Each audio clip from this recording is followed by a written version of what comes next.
En el día de hoy vamos a iniciar una serie en el libro de Ruth y mi intención es poder predicar un capítulo en cada exposición. Ruth es uno de esos libros que han fascinado a sus lectores a través de los siglos y por razones muy diversas. Por ejemplo, casi todo el mundo disfruta leyendo una historia bien narrada con un final feliz. Y sobre todo si es una historia de amor. Y el encuentro entre vos y una viuda moabita llamada Ruth es inusualmente encantador. Y de hecho, aunque ya nosotros conocemos la trama del libro, hay películas que son tan buenas que uno las ve una vez y otra vez y otra vez y uno se sorprende cada vez que la ve. Hay libros que son tan buenos que tienen ese mismo impacto. Y aunque nosotros conocemos la trama del libro, mientras vamos leyendo y vos se acerca a este pariente desconocido para darle el chance de que redima a Ruth, uno casi se queda sin aliento esperando que el tipo diga que no. Es un libro encantador. Por otro lado, está la sorprendente relación entre Ruth y Noemí. Se hacen tantos chistes crueles acerca de la relación de las nueras con las suegras, que el libro de Ruth debe ser una de las pocas piezas de la literatura universal que nos presenta una extraordinaria excepción. Tener una nuera como Ruth es uno de los más grandes regalos que puede tener una suegra. De hecho, algunos dicen que por eso se llaman nueras, porque siempre las mujeres piensan, no era la que mi hijo debía casarse. Hay problemas muchas veces entre las suegras y las nueras. También resulta muy consolador ver la forma tan providencial como Dios obra en la vida de Noemí para sacar enormes bendiciones de sus tragedias. Hay tantas tragedias al principio del libro que pudiéramos ver a Noemí como la contraparte de Job. Ella es la contraparte femenina del personaje de Job en la Biblia, pero luego descubrimos que Dios estaba detrás de todas estas providencias aflictivas para bendecir a Noemí mucho más allá de lo que alguna vez ella pudo imaginar o concebir. En ese sentido, este es un libro muy esperanzador para aquellos que están pasando por situaciones difíciles y dolorosas. Sin embargo, yo quisiera mostrarles a través de esta serie de mensajes que la razón primordial por la que el libro de Ruth debería ser uno de nuestros favoritos y debería llenarnos de asombro cada vez que lo leamos es el hecho de ver a Dios supervisando todos los movimientos de la historia de la redención que se revela progresivamente en la Biblia hasta el cumplimiento de la gran promesa de un redentor en la persona y la obra de nuestro Señor Jesucristo. Es por eso que esta serie en sentido general la hemos titulado El Evangelio en el libro de Ruth. Si este libro no estuviera en las Escrituras, faltaría una pieza clave para poder armar el rompecabezas ideado por Dios en la eternidad para salvar al hombre de sus pecados por medio de Cristo. El libro de Ruth ciertamente es una historia de amor, pero es una historia de amor que va más allá de la relación de una nuera con su suegra. Es una historia de amor que va más allá de un israelita honorable con una viuda moabita. Mis hermanos, este libro se trata más bien acerca del amor redentor de Dios por una humanidad caída y rebelde a la que Él decide salvar pagando un precio inimaginable. En ese sentido, es importante que entendamos desde el principio que el personaje principal de esta historia no es Ruth, no es Booz, no es Noemí. El verdadero protagonista de este libro es el Dios soberano que gobierna la historia humana en el cumplimiento de sus propósitos redentores para la gloria de su nombre y para el bien de su pueblo. Dios es el personaje central de esta historia. Ahora, antes de adentrarnos en el contenido de este libro, debemos notar en el versículo 1 del capítulo 1 que lo primero que hace el autor es ubicar este relato en el contexto histórico en el que ocurren los eventos. Dice: aconteció que en los días en que gobernaban los jueces hubo hambre en el país. En los días en que gobernaban los jueces. El tiempo de los jueces, como muchos de ustedes saben, fue uno de los periodos más caóticos en la historia de Israel. Fue un tiempo de apostasía en el que la nación se desvió completamente de su fidelidad a Dios, entregándose por entero a la adoración de otros dioses. Y eso trajo como consecuencia una total inestabilidad política, una pérdida completa de la decencia y de la moral. De hecho, hay historias en el libro de Jueces que son sencillamente horripilantes. Pero tal parece que el autor del libro de Jueces quiere prepararnos para la llegada de días mejores. Por eso, en la última sección del libro, que va desde el capítulo 17 hasta el final, se repite 4 veces que en aquellos días no había rey en Israel. Y por eso cada cual hacía lo que bien le parecía, o lo que le parecía bien ante sus ojos. En aquellos días no había rey en Israel, lo que sugiere que el libro de los Jueces fue escrito muchos años después, cuando la monarquía ya había sido instaurada. De hecho, el autor del libro de Jueces, inspirado por el Espíritu Santo, también parece tener la intención de señalar hacia el rey David como la línea monárquica escogida por Dios, a diferencia del rey Saúl. Ahora, por supuesto, ni David ni Saúl se mencionan en los Jueces. Yo estoy hablando de un propósito que parece estar detrás del autor, de la intención del autor. Por solo citar 2 ejemplos, y créame, hay más ejemplos que pudiera traer del libro de Jueces para probar este punto. En Jueces capítulo 1, versículo 2, empezando la historia, vemos que Dios escoge a la tribu de Judá, de donde era David, para ser los que lideraran la conquista de Canaán. Y seguimos leyendo en ese mismo capítulo y vemos que se nos dice que la tribu de Benjamín, de donde era Saúl, no pudo expulsar a los jebuseos de la ciudad de Jerusalén, que luego iba a ser conocida como la ciudad de David. Y uno ya comienza a ver, aquí hay algo. La tribu de Judá es la que está haciendo las cosas bien, no la de Benjamín. Y de la misma manera, casi al final del libro, nosotros vemos que Dios escoge a la tribu de Judá otra vez para liderar una guerra civil en la que todo el pueblo de Israel se levantó contra ¿quiénes?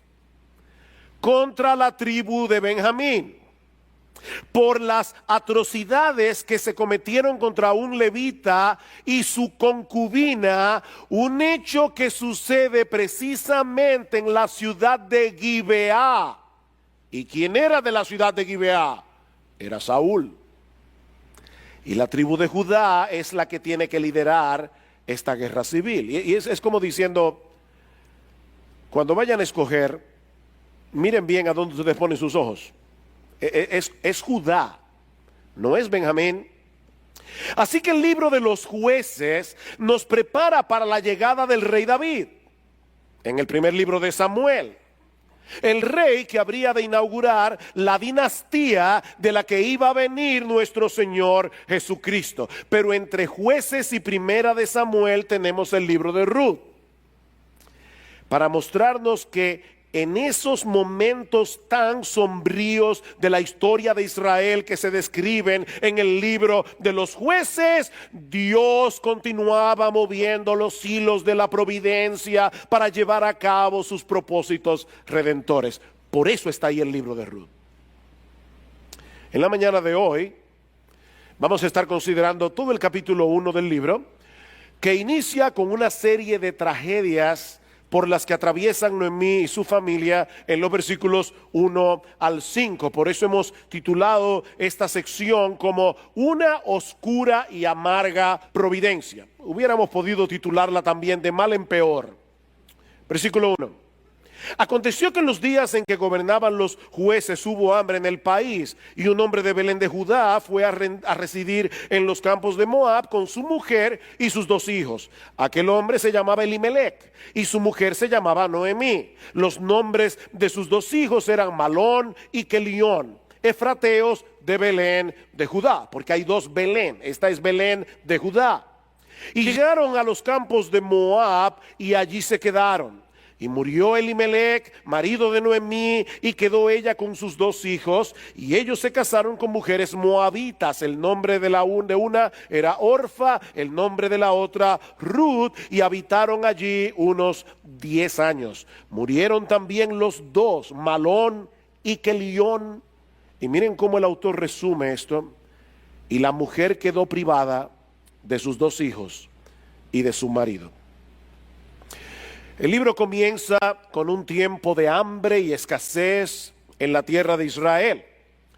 Y una de las cosas que nosotros aprendemos en el Antiguo Testamento es que generalmente Dios traía hambre sobre su pueblo con uno de 2 propósitos: o para forzarlos a moverse de un lugar a otro, o para castigarlos por su desobediencia. Y dado el estado religioso y moral de Israel en esos días, tenemos razones para sospechar que este periodo de hambre fue una muestra del desagrado de Dios con Israel por causa de su apostasía. Pero en vez de buscar el rostro de Dios en arrepentimiento, un hombre de Belén de Judá llamado Elimelec decide moverse con su familia hacia los campos de Moab. Yo creo que el autor del libro de Ruth le gustaba usar el recurso de la ironía para llevar su historia, porque hay muchas ironías solapadas en el libro. El nombre de Elimelec significa Dios es rey. Dios es rey. Lo que parece indicar que cuando este muchacho nació, al menos había una familia en Belén durante el periodo de los jueces que no se había olvidado del gobierno de Dios sobre su pueblo. Lamentablemente, en este momento de su vida, Elimelec no parece estar dispuesto a esperar en ese rey del cielo hasta que llegaran tiempos mejores, sino que toma la terrible decisión de salir de la tierra prometida, el lugar escogido por Dios para hacer morar allí su presencia especial en el tabernáculo, para irse a residir en medio de una nación pagana. Y no a cualquier nación, sino a los campos de Moab. Elimelec sale de Belén, que significa en hebreo casa de pan, porque allí habría de nacer el pan de vida. Él se va de la casa de pan para irse a habitar en medio de un pueblo a los que Dios había prohibido que entraran en su casa hasta la 10ª generación. ¿Saben por qué? Dice en Deuteronomio capítulo 23, versículo 4, por cuanto no os salieron a recibir con pan y agua al camino cuando salisteis de Egipto. Ellos dejaron la casa de pan, Belén, para irse a refugiar en una nación que había provocado el desagrado de Dios por haberles negado el pan. Ese es el tipo de decisiones que nosotros tomamos muchas veces cuando dejamos de observar nuestras circunstancias a través del lente de las Escrituras y comenzamos a razonar con una lógica puramente humana. Allí llegó Elimelech con su esposa Noemí, cuyo nombre significa dulce o agradable. Probablemente Noemí era una mujer hermosa. Y llegan con sus dos hijos, Malón y Kelión. No sabemos por cuánto tiempo habían estado en los campos de Moab cuando Noemí es golpeada por otra tragedia. Ya tuvieron que irse de la tierra prometida. Ahora Noemí es golpeada por otra tragedia más dura, la muerte de su esposo. Y mis hermanos, tenemos que entender que Israel era una nación, era una sociedad patriarcal en el que las mujeres dependían de los hombres de la familia. Dios había establecido leyes en Israel para el cuidado de las viudas, pero la muerte del esposo normalmente implicaba una situación muy difícil para la mujer que se había quedado sin esa protección, a menos que la mujer tuviera hijos, como era el caso de Noemí.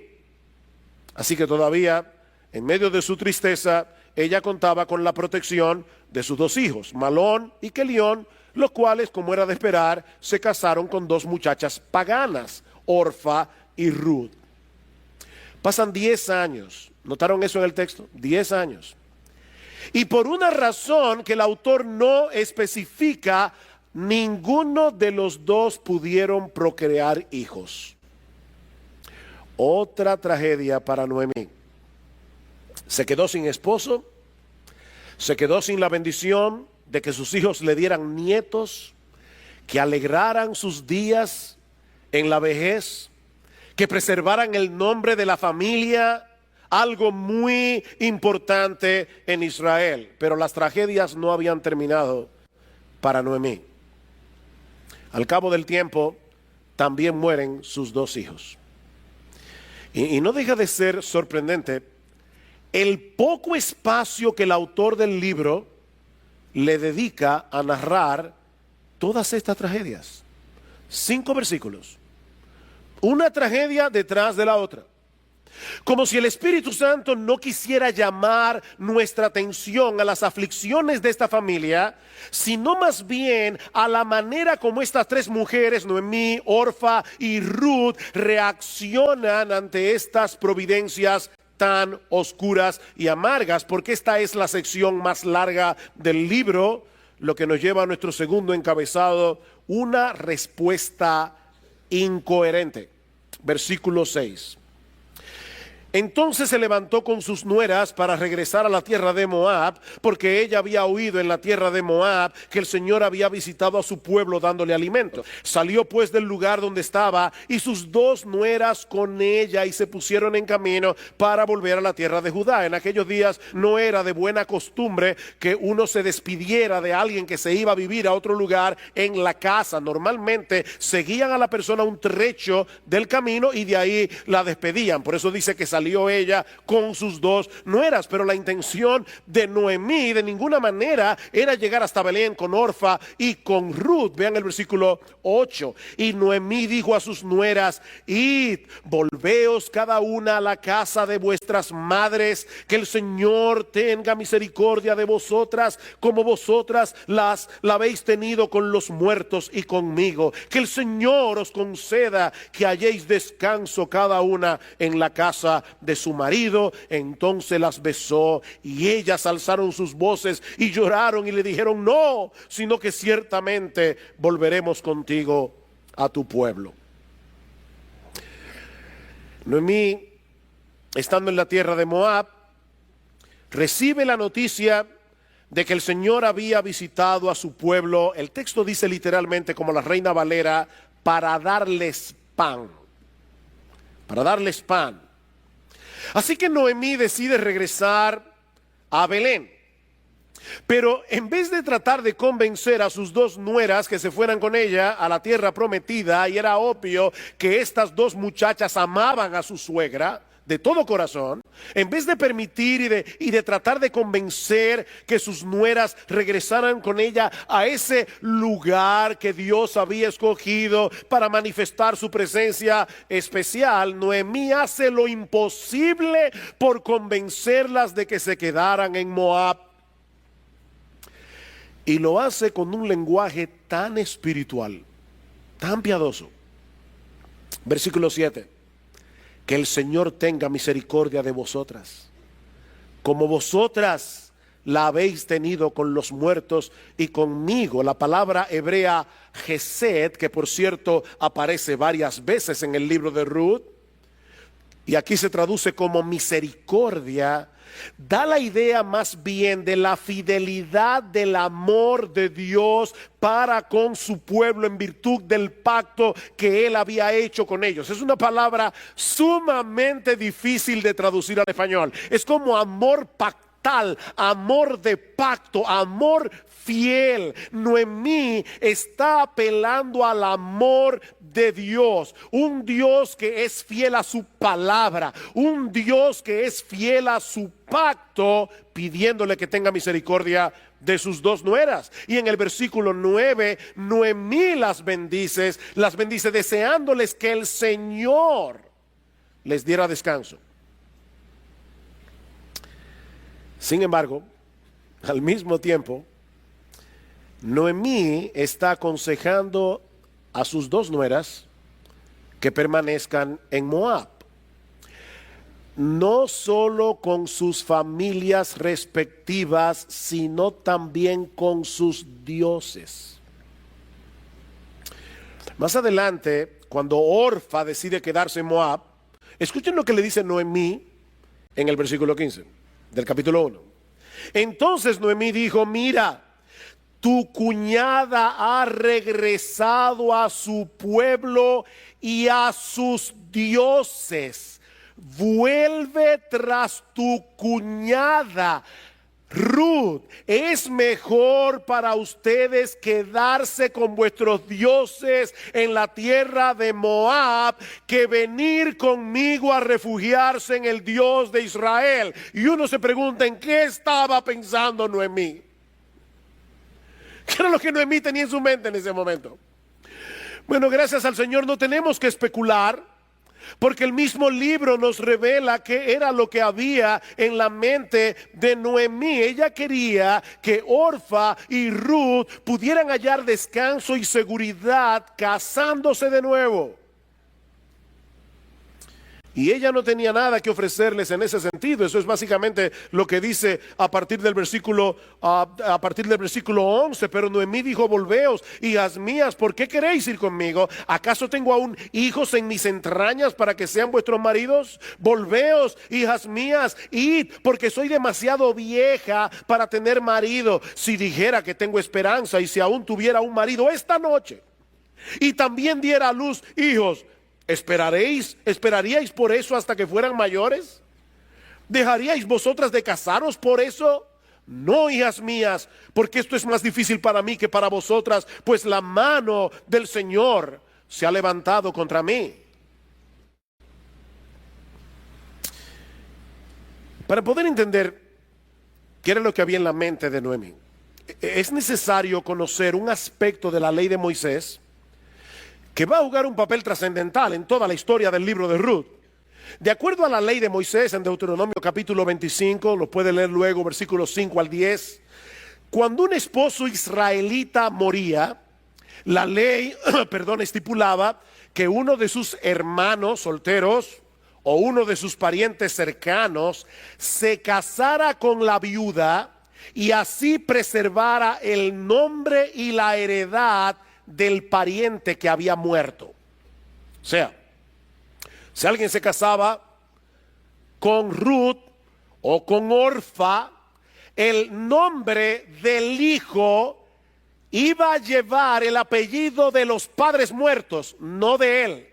era para preservar el nombre de la familia, era para preservar la heredad de la familia. De esa manera, ese pariente cercano se convertía en lo que la Biblia llama un redentor. Otro concepto importante en el libro de Ruth, es decir, una persona, un pariente cercano que no solo habría de brindar protección a la viuda, sino que también habría de preservar el nombre y la heredad familiar del pariente fallecido. Eso era un redentor. Así que lo que Noemí está razonando con sus nueras era que no había posibilidad para ella de proveerles hijos que la redimieran. Esa es la idea. No tengo hijos y no puedo tenerlos. Aparte de que Dios se ha ensañado contra mí, Dios me está castigando. Yo no sé si Noemí tenía un sentido de culpa por haber dejado Belén originalmente, pero ella sentía que la mano de Dios estaba contra ella. Ustedes son jóvenes todavía, vuelvan a sus tierras y a sus dioses, porque yo no puedo darles lo que ustedes necesitan, un marido que las redima. Mis hermanos, esto es increíble. Noemí se ve a sí misma como alguien que no tiene nada que ofrecer, cuando la realidad es que ella podía darle a sus nueras la más grande bendición que un ser humano puede darle a otro ser humano: el conocimiento del único Dios vivo y verdadero. Claro que Noemí tenía algo que ofrecer. La mayor necesidad de Orfa, la mayor necesidad de Ruth, no era casarse de nuevo. Mi hermana joven soltera que estás aquí en el día de hoy, déjame decirte algo: tu mayor necesidad no es encontrar un marido. Tu mayor necesidad es tener a Dios como tu Dios. El que habita al abrigo del Altísimo morará bajo la sombra del Omnipotente, dice el Salmo 91. La verdadera protección, la verdadera seguridad que estas muchachas necesitaban, no la iban a encontrar bajo la sombra de dos maridos paganos e idólatras, sino en el Dios de Israel. Pero Noemí estaba tan ofuscada en su aflicción que ella no podía verlo. De hecho, en ese momento, Noemí estaba negando la razón misma por la que Dios levantó el pueblo de Israel. Dios había hecho un pacto con Abraham, ¿recuerdan? Prometiéndole que en él y en su descendencia serían benditas todas las familias de la tierra. Pero Noemí está conectando la seguridad de Orfa y de Ruth con los ídolos de Moab. Y yo sé, mis hermanos, que hay momentos en que el dolor duele tanto que podemos perder el foco. Yo no quisiera ser insensible, y Dios lo sabe, a nadie aquí que en este momento esté atravesando por una situación angustiosa. Pero déjame ayudarte a poner tu mente, a enfocar tu mente en la realidad de que nuestro Dios es bueno y fiel, aun cuando no tenemos la menor idea de lo que Él está haciendo. Nuestro Dios es bueno y fiel. Mi hermano, mi hermana, no permitas que tu dolor determine tu teología. Eleva tu mirada por encima de tus circunstancias difíciles, tus circunstancias aflictivas, para que puedas ver a Dios sentado en su trono, llevando a cabo sus propósitos eternos para la gloria de su nombre y para bendición de su pueblo, aunque en este momento tú no seas capaz de entender lo que Él ha decretado para ti. No, Noemí debió haberle dicho a sus nueras: vengan conmigo, hijas mías, vengan conmigo al lugar donde mora Dios, vengan a refugiarse en el Dios de Israel. Lo sorprendente de esta historia es que a pesar de las incoherencias teológicas de Noemí, Dios estaba haciendo una obra portentosa en la mente y el corazón de Ruth, la moabita, que la llevó a tomar una decisión que iba a cambiar el curso de la historia para siempre. No de su historia, el curso de la historia, para siempre. Y eso nos lleva a nuestro tercer encabezado: un compromiso firme y determinado. Dice en el versículo 14 que cuando Orfa decide regresar y quedarse viviendo en Moab, dice Ruth, se quedó con ella. Ruth se quedó con Noemí. La palabra hebrea que se usa aquí no es simplemente como, ay, que yo te quiero tanto y prefiero quedarme contigo, yo no quiero volver donde mami. No. La palabra hebrea que se usa allí da la idea de aferrarse a alguien con firmeza, con determinación. De hecho, es una palabra que aparece en otros lugares del Antiguo Testamento, como Deuteronomio capítulo 10, versículo 20, Deuteronomio capítulo 13, versículo 4, para hablar del tipo de relación que los israelitas debían tener con su Dios. El compromiso que Ruth está haciendo con Noemí va más allá que el afecto que sentía por ella como la madre de su esposo.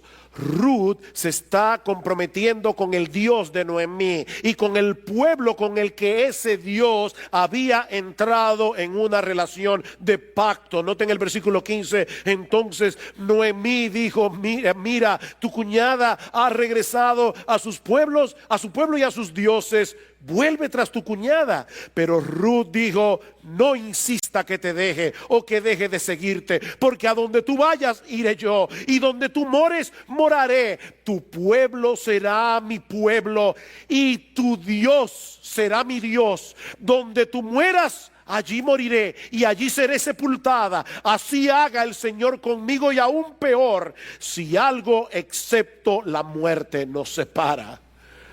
Wow, eso es una de las expresiones más hermosas que nosotros encontramos en la Biblia. Este es un texto que suele usarse mucho en los votos matrimoniales. Y aunque las palabras en sí mismas, si tú las sacas del contexto, expresan una idea que bien puede ser adaptada al matrimonio, no olviden que fueron dichas a una suegra, no a un esposo. Lo que Ruth está expresando aquí es una firme determinación a olvidarse de su trasfondo pagano, idolátrico, y venir a refugiarse al abrigo de Dios, aun si eso significara quedarse sin marido y sin hijos por el resto de su vida. No olviden el contexto. ¿Qué le acaba de decir Noemí? Hija mía, conmigo tú no tienes esperanza. ¿Quién se va a fijar en ti en la tierra de Moab? En la tierra de Israel, perdón, una moabita pagana. ¿Quién se va a fijar en ti? ¿Quién va a querer redimir a uno de mis hijos si yo no tengo pariente cercano que me redima? Noemí estaba tan amargada que se había olvidado de Booz.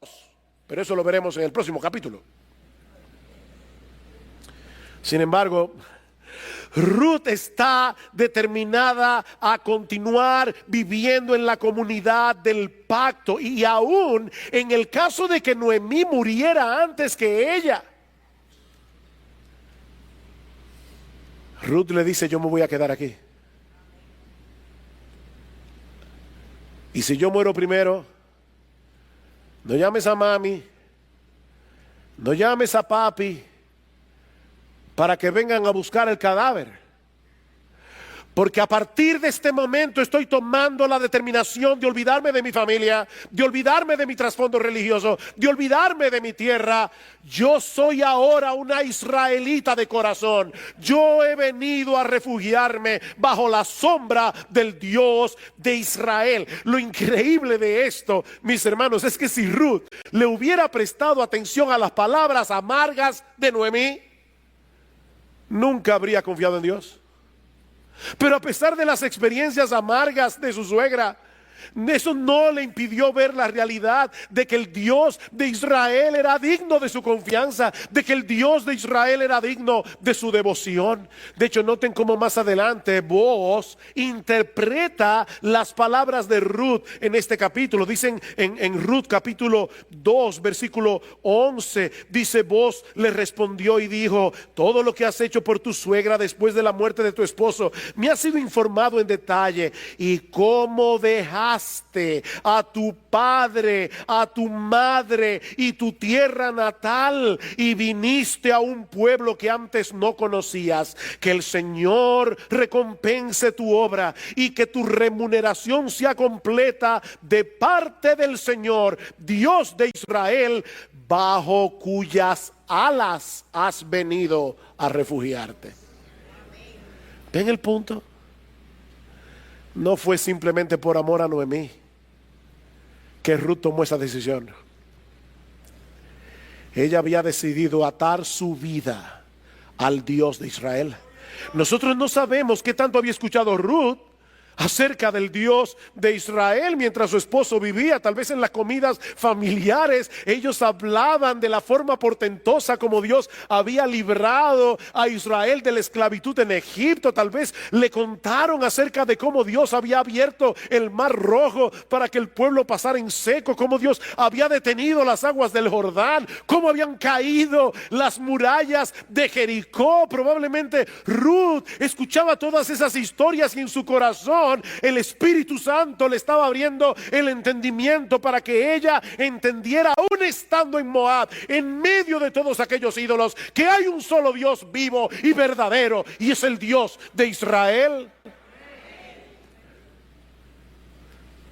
Ruth había llegado a confiar en ese Dios, a pesar de las amargas experiencias que esa familia había experimentado. Lamentablemente, Noemí está tan ofuscada que es incapaz de consolarse al ver el milagro que se ha operado en el corazón de Ruth y el amor incondicional que ella le está manifestando. Y eso nos lleva a nuestro cuarto encabezado: una teología basada en la desesperación. Vean el versículo 18.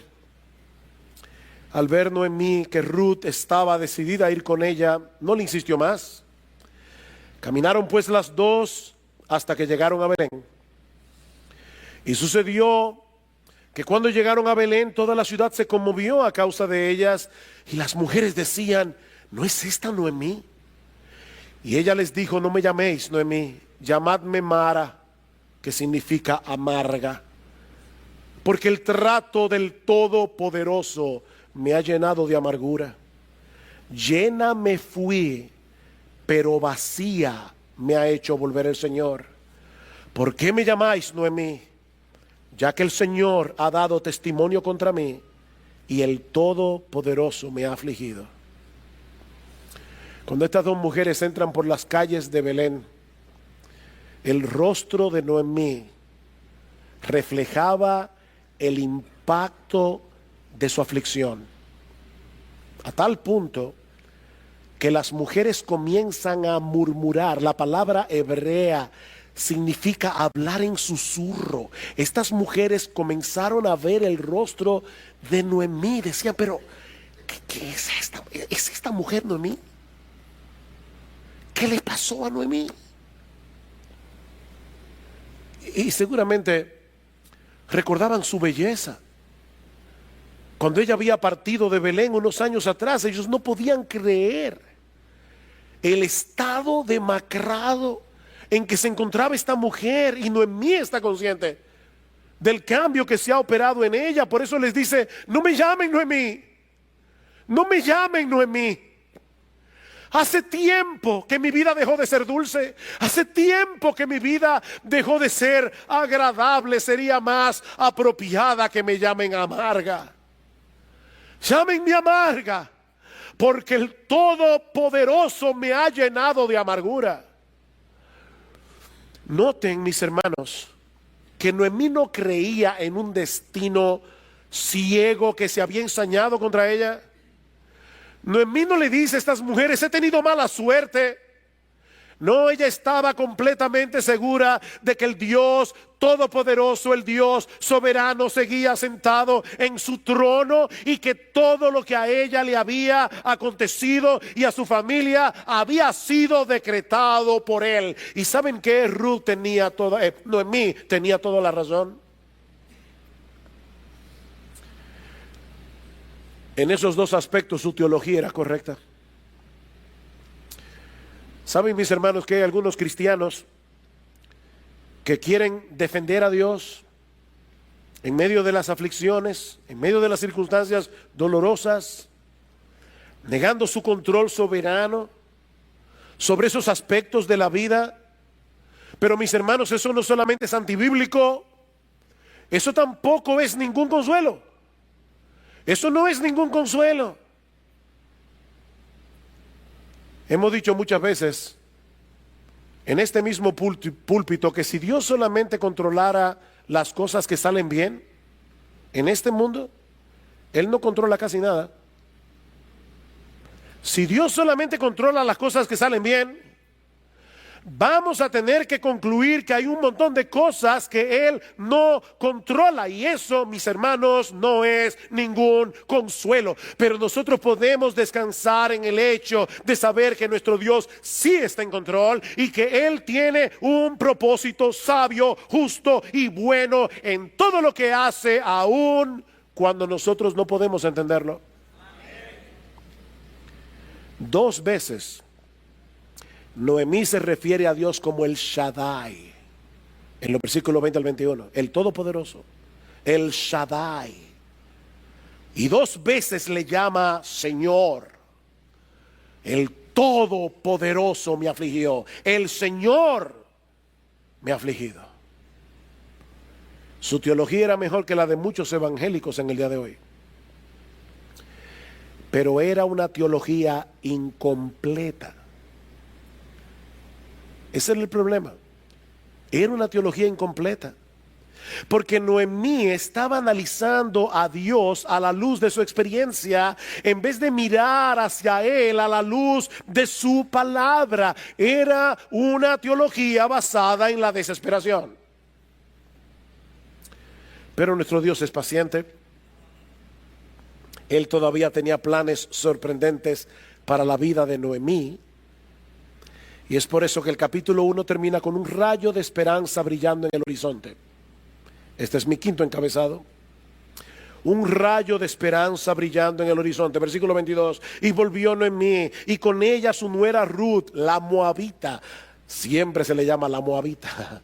Y regresando así de los campos de Moab, llegaron a Belén al comienzo de la siega de la cebada.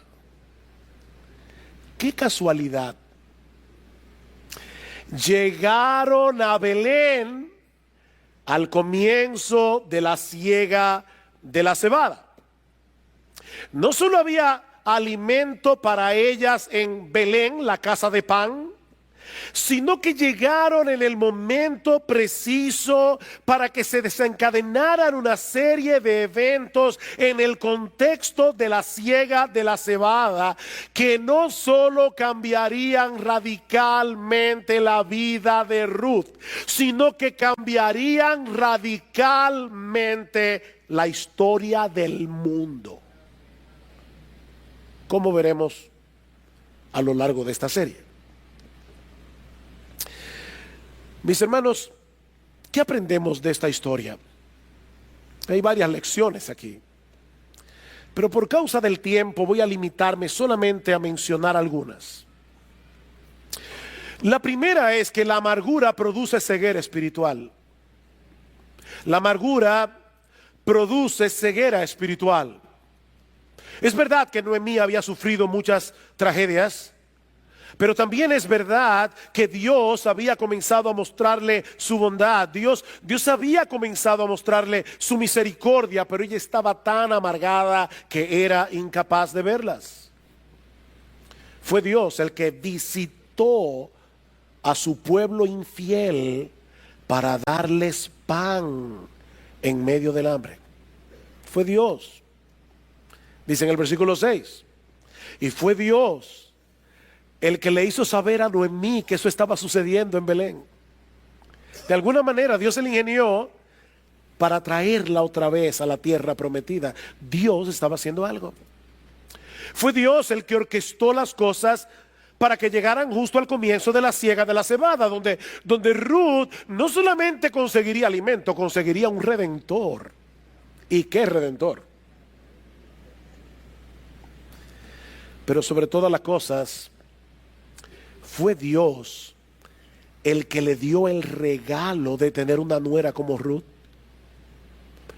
Ruth era un regalo. Ruth era una joven excepcional porque Dios había hecho en ella una obra excepcional. De hecho, al final del libro, en el capítulo 4, en el versículo 15, esas mismas mujeres que habían murmurado, sorprendidas cuando vieron la llegada de Noemí, en lo que ella se había transformado, al final del capítulo alaban a Dios, no solamente por haberle dado un nieto a Noemí, sino por tener una nuera como Ruth, que es de más valor para ti que 7 hijos, le dicen ellas. Ruth era excepcional. Pero en este punto de la historia, Noemí es incapaz de verlo. Me fui llena, pero regresé vacía. Wow. Me fui llena, pero regresé vacía. Oh, mi hermano, mi hermana, cuidado con la amargura. La amargura produce una ceguera que no nos permite ver las bendiciones de Dios. Pero también aprendemos de esta historia que las obras de Dios, lo que Dios está haciendo, tienen un alcance mucho más amplio de lo que nuestros limitados ojos son capaces de ver. Nosotros tenemos una visión muy corta de lo que Dios está haciendo. Escuchen lo que dice John Piper comentando acerca de este pasaje. ¿Qué diría Noemí si tan solo pudiera ver una fracción de las miles de cosas que Dios estaba haciendo en medio de las amargas providencias que ella estaba experimentando? Y si Noemí supiera que parte de lo que Dios estaba haciendo era conformar una genealogía para el Mesías que humillaría al mundo, incluyendo a una moabita gentil. Y si hubiera podido ver que en Ruth nacería un hijo varón que sería el abuelo del más grande rey de Israel, y que este rey de Israel sería el antepasado del rey de reyes, Jesucristo, el Señor del universo. Oh, si tan solo Noemí hubiera visto eso. Pero ¿sabes qué? Tú y yo sí lo sabemos.